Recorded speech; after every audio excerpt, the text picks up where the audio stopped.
Her fur was once snow white, now streaked in rotting mud, blood dried like rust across her paws. Crushed in a wooden crate at the edge of a landfill, the puppy didn't make a sound, didn't even whimper, just stared with wide, glass-wet eyes that trembled between life and something already broken. Her ribs showed with every thin breath, and yet her claws kept moving, scratching patterns into the wood as though she was fighting to tell the world something, before that heartbeat, already barely there, vanished into silence forever.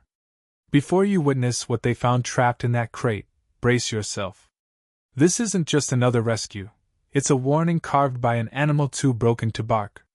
Watch till the end to uncover the truths she tried to scratch into the wood, and if stories like this deserve the world's attention, hit subscribe so we can keep exposing what others try to hide. The wind crawled in low, sour gusts across the edge of Hawthorne Ridge, a forgotten patch of American heartland where empty grain silos stood like ghosts, and the town had learned to bury its secrets under rust and bone. It was the kind of place maps forgot, where wild vines strangled street signs and every third house had a front porch with a broken swing, creaking to no one. Harper Lawson, 33, tugged the collar of her faded canvas jacket up against her neck, boots crunching over cracked gravel and frostbitten leaves. She wasn't supposed to be here, not on county landfill property, not alone, and especially not before dawn. But some things didn't wait for permission. Especially not 6 words. White puppy. Crate. Landfill perimeter. No name. No number. Just a voice lost in the static of an anonymous tip line. She hadn't even planned to check it at first. There were too many hoaxes, too many pranksters, but something about this one had gripped her. Not logic. Not training. Just a pulse-pounding instinct that whatever was out there couldn't wait another day. So she'd driven through the tattered edge of night, headlights cleaving through the rolling mist that clung low like breath on glass, the sun still shied beyond the eastern hills. The steering wheel had been cold in her hands, but her palms had sweated anyway. Not because of the cold, but because she could feel something stirring, like the land itself was holding its breath. She reached the chain link fence surrounding the county dump. Time and weather had eaten through it in patches, jagged holes like wounds in a tired body. Harper climbed through one, careful not to snag her jacket, boots sliding on frost-slicked trash. The place reeked of rot and copper, like rusted blood. The silence wasn't peaceful. It pressed in like water around a sinking stone, dense, humming, unnatural. She passed a mountain of torn insulation, busted chair legs, broken TVs with spider-webbed screens reflecting the bruised sky. A storm was coming. She could taste it in the back of her throat, the sharp metallic tang of ozone, the dirt-heavy promise of thunder. Somewhere, a crow screamed once, then vanished into the gray. Then she saw it. Tucked behind a mound of soggy cardboard and twisted rebar, half sunk in the black mud, was a crate. Wooden. Splintered. Barely big enough for a toolbox. Harper stopped. Something about the way it sat, crooked too still, made the hairs on her arms rise. She stepped closer, heart clanging in her chest. At first glance, it looked like garbage. Something discarded. Forgotten. But then she saw the scratches. Deep gouges. Frantic. Ripped into the inner slats like a creature had tried to claw its way out, or spell something before it ran out of time. The sight of it made a sick curl twist in her stomach. She crouched, whispering into the chilled air. Please, please be alive. Her fingers trembled as she pried the lid open. Inside, curled so tightly she looked boneless, was a white puppy, maybe 8 weeks old, maybe less. Her fur was matted with dried mud and worse, her ribs pressed so hard against her skin they looked like knife blades. Her paws were raw, bloody at the tips. Eyes glassy. Lips cracked. A brittle tremble ran through her limbs, but she didn't whine. Didn't bark. She just looked up. And her eyes, God, those eyes held a sorrow that didn't belong to anything that young. It was too old. Too heavy. The look of something that had seen more pain than it could understand and had chosen silence over sound. Harper's throat closed. Tears blurred her vision as she slipped her arms under the fragile body, cradling the puppy against her chest. A heartbeat fluttered there, weak, flickering, but still alive. Still fighting. "You're okay now," Harper whispered, lying through her teeth. The puppy's head fell limply against her shoulder. And then, something sharp jabbed her collarbone. Paper.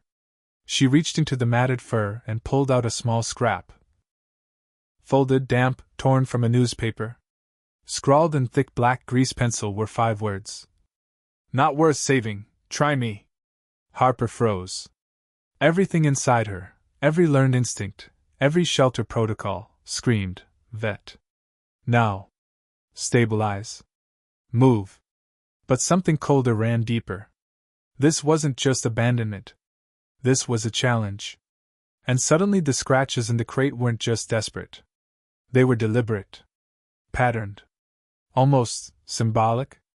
Like someone, or something, had been trying to say something before being silenced. Sirens wailed far in the distance. Not for her, not yet, but she moved fast, heart hammering like a drum.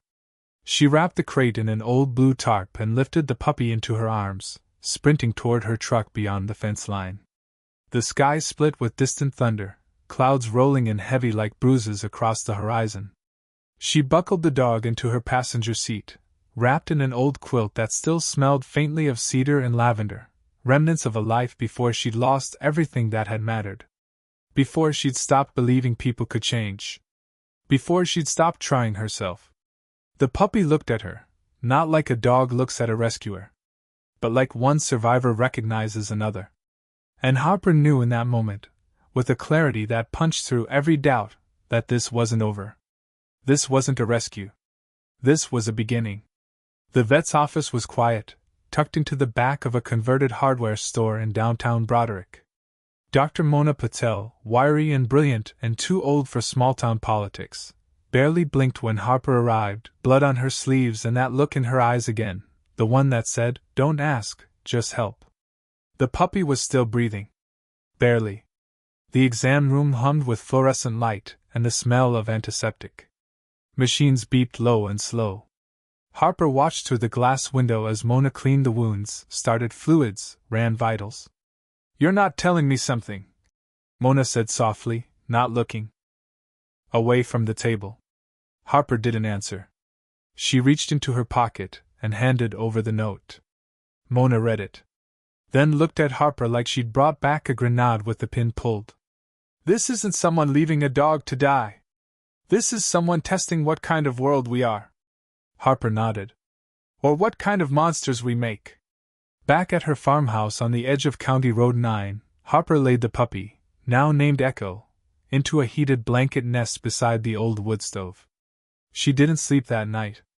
Instead, she sat at the kitchen table with the crate, turning it over and over under the lamplight. The scratches weren't random. They looped and crossed with intention. Symbols repeated. One pattern looked like an S. Another like an arrow. Another like tally marks grouped in 7s. She took photos. Printed them. Pinned them to the wall above the sink. It started to look less like scratches, and more like a language. That night, the rain came in sheets. Cold. Relentless. Washing the world clean of everything but memory. And as Harper sat in silence, Echo stirred in her sleep, paw twitching against the blanket, lips moving soundlessly like she was trying to speak. Harper leaned forward. Whispers, not from Echo, but from deep in Harper's own memory stirred. A voice she hadn't heard in 15 years. Some things never stay buried. Not even the dead ones. The phone rang once. No ID. No number. And then silence. Outside, in the mud beyond the tree line, something moved. Something watching. In the weeks that followed, Harper became obsessed. She cleaned the crate, traced the patterns, searched police archives, animal cruelty reports, occult markings, local folklore. Patterns emerged, dates, symbols, locations, all pointing back to one thing. Hawthorne Ridge wasn't just a dead town. It was hiding something alive. Something still out there. And whoever had sent the puppy had known Harper wouldn't walk away. Because she'd once been in a crate too, metaphorically. metaphorically speaking, a girl locked in a hell she'd barely escaped. And now she had to go back. Not just to save others, but to answer the challenge. To face the monster. To prove them wrong. Because Echo was worth saving. And so was Harper. Even if they both had to bleed to prove it. Some crates aren't meant to be opened. Some stories aren't meant to be told. And some survivors are meant to become something else entirely. Not victims. Not avengers. But warnings. And the storm had only just begun. The rain started as Harper drove, not a cleansing rain, but a filthy spit from a colorless sky. It smeared across the windshield like fingerprints on glass, blurring the world into a gray smear of mud, bone, and regret. The wipers squealed a dying rhythm as the heater in her old Chevy fought a losing battle against the cold. Beside her, the white puppy trembled beneath the faded quilt, eyes barely open, her breathing shallow and slow, not asleep, but slipping. Harper gripped the wheel tighter, knuckles pale, heart pounding in dread with every glance toward the passenger seat. There was something horrifying about that silence. Not just the quiet of an animal too weak to cry, but the unnatural stillness of something that had already learned not to make noise, because noise brought pain. They barreled down the two-lane backroad toward Willow Creek Veterinary Hospital, 5 miles outside Broderick. The building had once been a farmhouse, long before it became the town's unofficial sanctuary for the broken and barely breathing. The cottonwood trees outside stood like bent sentinels, their roots pulling at the bones of the earth, and the windows always looked too dark, like they watched back. Harper's truck skidded into the gravel lot, tires fishtailing as she slammed it into park. The engine coughed once and died. She didn't wait. With the pup cradled in her arms, quilt and all, Harper sprinted toward the clinic's double doors, boots pounding across wet stone like gunshots in a church. The entry bell gave a tired jingle. Dr. Isaac Hollander, 42, looked up from his paperwork. He was tall, lean, with silver streaking the dark curls at his temples. He wore weariness like a uniform, but his hands were steady, the kind of hands that could sew miracles or close the eyes of the dying with equal grace. Harper's voice broke as she gasped. Found her at the dump behind Hawthorne Ridge. Isaac didn't ask questions. He'd lived too long in Broderick to waste time on disbelief. His expression barely flickered as he peeled back the quilt and drew in a breath through his teeth. Jesus, what did they do to you, girl? Under the exam lights, the puppy's fur turned the color of ghost light, too white, too still. Isaac's hands moved fast, gloves on, vitals checked, blood wiped from paws for a line prepped. He murmured low prayers in between clinical commands, the kind of half-words good men use when science feels inadequate and grief too sharp to name. Harper stood motionless, watching. Her jaw clenched, fists trembling as she unfolded the scrap of paper from her jacket. She laid it on the stainless steel table. Not worth saving, try me. Isaac read the words twice, then a third time. His eyes hardened. This wasn't someone giving up, he said quietly. This was someone testing you. Us. He turned toward the broken crate, still wrapped in damp tarp. The wooden slats were warped and split from when Harper had pried it open, but inside, beneath the filth and dried blood, something strange shimmered faintly under the flashlight beam. The scratches.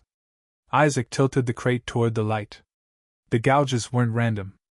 They clustered in jagged little rows, each line painfully carved into the wood by splintered claws. Tally marks? He murmured. Harper leaned in, her stomach twisting. How many? 8, he said. 2 groups of 4. Then a gap. Then another 4. She felt her heart slip sideways. That doesn't feel like a count. No, Isaac said. It feels like a code. Either of them spoke for a moment. Then his fingers paused just below the puppy's chin. He frowned. There's something here. He gently parted the fur, revealing a tiny, clean scar along the base of the throat. So fine it might have been missed if she hadn't nearly died. His thumb pressed against it, and he felt something hard beneath the skin. Metal. A fragment? No. Not random. Isaac turned away and wheeled over the portable X-ray unit. Harper held her breath as the machine whirred to life. When the image flickered onto the screen, her blood turned to ice. Inside the puppy's throat tissue, buried just beneath the muscle, was a narrow sliver of metal. Not shrapnel. Not bone. Something mechanical. Engineered. "That's not a bullet," Isaac said. "It's a chip. A tracker." Harper stepped back, heart thundering. "Who the hell tracks a dying puppy?" He didn't answer. But the silence said enough. Isaac looked at her, something unreadable behind his eyes. "I need to remove it. It's too close to the jugular. If it shifts, she won't survive." Harper nodded once. She watched through the surgery room's glass wall as Isaac scrubbed in. The world on the other side of the glass looked too clean, too bright. It felt like she was looking into a memory that hadn't happened yet, one she might not survive if she stepped inside. The puppy lay limp beneath the bright lights, draped in green cloth. Her eyes were open, unblinking, fixed on the ceiling like she knew pain was coming, but also knew not to fight it. Harper pressed her fingertips to the glass. Whispered, "You're not alone. Not this time." Behind her, something creaked. She spun. The clinic hallway was empty. The lights flickered once. Then twice. Harper turned back to the window, pulse racing. A cold certainty curled around her spine, like invisible fingers pressing gently at the base of her neck. This wasn't a rescue. It was a setup. A test. And she had walked into it exactly the way they wanted. Inside the room, Isaac made the first incision. The puppy didn't whimper. Didn't move. Just kept staring into the light as if daring it to blind her completely. The chip came out in pieces, razor-thin slivers of metal, no bigger than a thumbnail. But beneath the blood and tissue, something strange glinted under the overhead lamp, etchings. Tiny, precise symbols on the edge of the device. Like a barcode. But wrong. Too ancient. Isaac stared at it with a furrowed brow. "This isn't tech from around here." "What do you mean?" Harper asked. "I mean this is military grade, but not ours." He didn't elaborate. He just handed her the sealed evidence bag, lips pressed tight. Harper held it like a cursed relic. Her instincts screamed, burn it, bury it, forget it. But curiosity, that fatal, human flaw, kept her hand steady. Outside, the rain intensified. Water poured from the roof in curtains, flooding the gravel and slithering through the ditches like veins. Harper stepped away from the glass. Pulled out her phone. Thumb hovered over the sheriff's number. She stopped. Whoever did this, they wanted her to report it. They wanted to watch what happened next. The chip hadn't been forgotten. It was planted. On purpose. Which meant if she made the wrong call now, she'd vanish before sunrise. Just another tally mark in some twisted ledger? Instead, she whispered to the puppy through the glass. "You are not their message. You're the warning." Behind her, lightning forked the sky. Thunder rolled in like a freight train. And somewhere, in the shadowed fields beyond the clinic, headlights blinked off. Watching. Waiting. Harper didn't go home that night. She stayed in the back room of the clinic, curled on an old armchair beside Echo's recovery bed. The dog, now drugged, stitched, and shivering, leaned into Harper's chest like she finally believed in warmth. Harper didn't sleep. Instead, she stared at the tiny metal chip resting inside a Ziploc bag on the nightstand, catching reflections from the red exit sign overhead. She didn't know where this was leading. But she knew one thing. Someone had given her a key. And now she had to decide if she wanted to unlock the door, or nail it shut forever. Dr. Isaac worked in near silence for nearly 2 hours. Outside, the storm thrashed against the windows like it was trying to get in, like it was being denied something it deserved. Thunder growled low across the sky, and every time lightning flashed, the power flickered just long enough for Harper to count the seconds between life and blackout. When Isaac finally stepped out of the surgery room, he looked like someone who'd returned from war. The collar of his scrubs was salt-stained with sweat. His gloves were red at the fingertips. His eyes, which had once made Harper feel like there was still goodness in the world, looked older than she had ever seen them. In his left palm lay the shard of metal he'd removed from Echo's throat. It was thin, rectangular, cold. Not just tech, but etched with something else. Tiny microscopic lines, almost like circuitry, but they didn't resemble anything Harper had ever seen in her life. It looked like a language masquerading as technology. Harper stepped forward, her voice little more than a rasp. "What is that?" Isaac didn't answer immediately. He simply stared at it, expression unreadable, before closing the evidence bag with a soft snap. His voice was dry, hollow. "Whatever it is, someone wanted her found." That was the moment Harper's stomach truly turned. Not when she found the crate. Not when she read the note. Not when the chip appeared on the X-ray. But now, when she realized this wasn't an abandoned dog. This was a delivery. Echo, the name Harper whispered now like a prayer, lay beneath a pile of warm blankets, and force snaked into her leg, chest rising and falling with mechanical slowness. Fragile as porcelain. Her skin still trembled with the aftershocks of anesthesia, and her paws twitched in sleep like she was running from something inside herself. Harper sat beside her, not moving, not speaking. Just watching. It wasn't a rescue anymore, it was a vigil. She couldn't explain why, but every moment she sat there, she felt more like a witness than a savior. Around 3 a.m., the storm blew itself out. The wind vanished. The sky calmed. And the world outside the clinic became so still, so unnaturally quiet, that even the trees seemed afraid to rustle. Harper pressed her hand to the window. The glass was warm. And for a moment, she imagined the building wasn't keeping things out, but keeping something in. She turned back to the crate.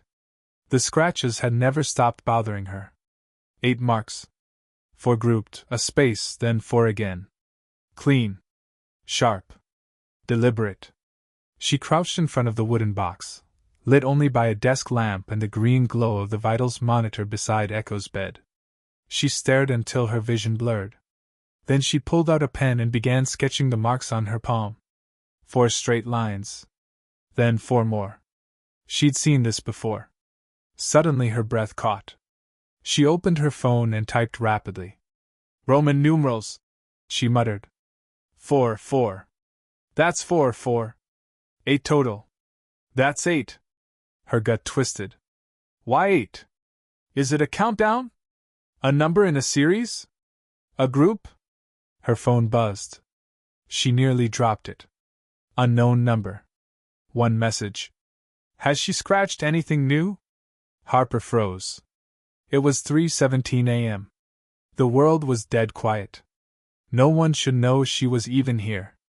No one should know Echo was alive. And yet, someone did. She stood slowly, heart pounding in her throat. Her hand hovered over the sleeping puppy. And then she heard it. A sound so faint it barely rose above the beeping monitor. A scratch. Then another. Then another. She jerked the blanket aside. Echo's paw was moving, trembling, weak, but moving. Claws dragged against the stainless steel pan beneath her body. 1, 2, 3, 4. Then the paw collapsed. Harper lifted it gently. Her fingertips grazed the new gouges. Fresh. Echo was communicating. She wasn't scratching to escape. She was writing. Harper staggered back. "Oh my God!" she whispered. "She's not just reacting. She's been taught to do this." Isaac appeared behind her, drawn by the noise. He stared at the metal pan. Then at the pup. Then at Harper. "Dogs don't do this on their own," he said flatly. Harper looked up. "Which means someone trained her. Before she was locked in that box." Isaac's face hardened. "Trained her to do what, Harper? Count? Signal? Count down?" Her phone buzzed again. "She is only the first." Harper didn't scream. She couldn't. Her body was already in motion, checking the windows, flipping locks, scanning the shadows of the empty clinic. She expected to see movement outside. A silhouette. A flash of eyes. But there was nothing. Isaac caught her wrist. We need law enforcement. Now. They won't believe us. They don't need to believe us. We have proof. No, she said, voice sharp. What we have is a dog with an implant and scratches. You think they won't take her? Quarantine her? Dissect her? Isaac was silent. And that silence said he agreed. Echo opened her eyes. They weren't glassy anymore. They were sharp. Focused. And she was looking directly at Harper. Not like an animal. Not even like a dog. Like something that understood her. Harper knelt. I don't know who did this to you, she whispered, but we're going to figure it out. I promise you that. Echo didn't move. But her eyes blinked once. As if in agreement. They found an old baby monitor in the back of the clinic, a wireless one with video feed. Isaac rigged it onto a high shelf, pointing the lens directly at the metal pan beneath Echo's bed. He adjusted the night vision, set it to record, and ran a backup to Harper's phone. If she scratches again, Harper said, we film it. We analyze the pattern. Isaac didn't ask if she was sure. They were far past doubt. As dawn crept across the field, the storm left the air thick and wet. Mist hovered low over the earth like smoke from a fire long put out. Harper sat in the hallway, watching the monitor, watching Echo breathe. That's when she saw it. A new shape. Beneath the pup's left armpit. A raised welt. Circular. Barely the size of a quarter. Once. Then again. Steady. Like a heartbeat. But wrong. Harper staggered up, heart thudding. Isaac! She called. He came running. Together, they gently turned Echo's body. The mark was clearer now. Still pulsing. Isaac's jaw clenched. That's not infection. That's not trauma. It's a second device, Harper said, voice hollow. It's waking up. And as they watched, Echo's paw began to rise again. Twitching. Reaching. Scratching. 1, 2, 3. Harper felt it before she understood it. This wasn't just a code. This wasn't just a message. It was a timer. Something had been triggered the moment they removed that first chip. And now, something else had started. Something counting down. Isaac whispered. What happens when she reaches 8? Harper didn't answer. Because deep in her bones, she already knew. They weren't the ones watching Echo. She was watching them. And when the final scratch came, someone, somewhere, was going to answer. Harper's pulse thundered in her ears as the welt beneath the puppy's armpit bulged again, grotesque and rhythmic. Dr. Isaac grabbed a flashlight, jaw locked, and gently parted her fur. Beneath the skin the shape was no longer bruise-like. It was deliberate. A branded circle scar, flaring red. In its center lay a tiny cross, hatch pattern. Almost like an emblem. Harper watched in paralyzed disbelief as the puppy's paw lifted again, dragging a fresh line across the metal table pan. 1, 2, 3, 4. Pause. Then again. 4 more. It stopped when it reached 12. Instead of scratching further, the puppy let out a soft, rattling exhale, not a bark, not a whine, but a sound that felt too human. Isaac whispered. She's not counting down, she's counting others. 12. 12 more just like her. Harper's skin turned cold. This is a test batch, she breathed. Isaac looked at the tracking implant laid out in a dish, circuitry glinting. Whoever did this, they're monitoring responses. Training them to scratch, implanting these devices under the skin. Abandoning them in places someone will find them. They want to see what we do. Harper shook, rage blooming in her throat. And when we react, they learn how close they can get. In her back pocket, her phone buzzed again, the screen lighting up with a live photo sent from the unknown number. A grainy image. Another crate. Different location. Inside, another barely alive white puppy. This one older. Stronger. The message attached read, #2. Will you save her too?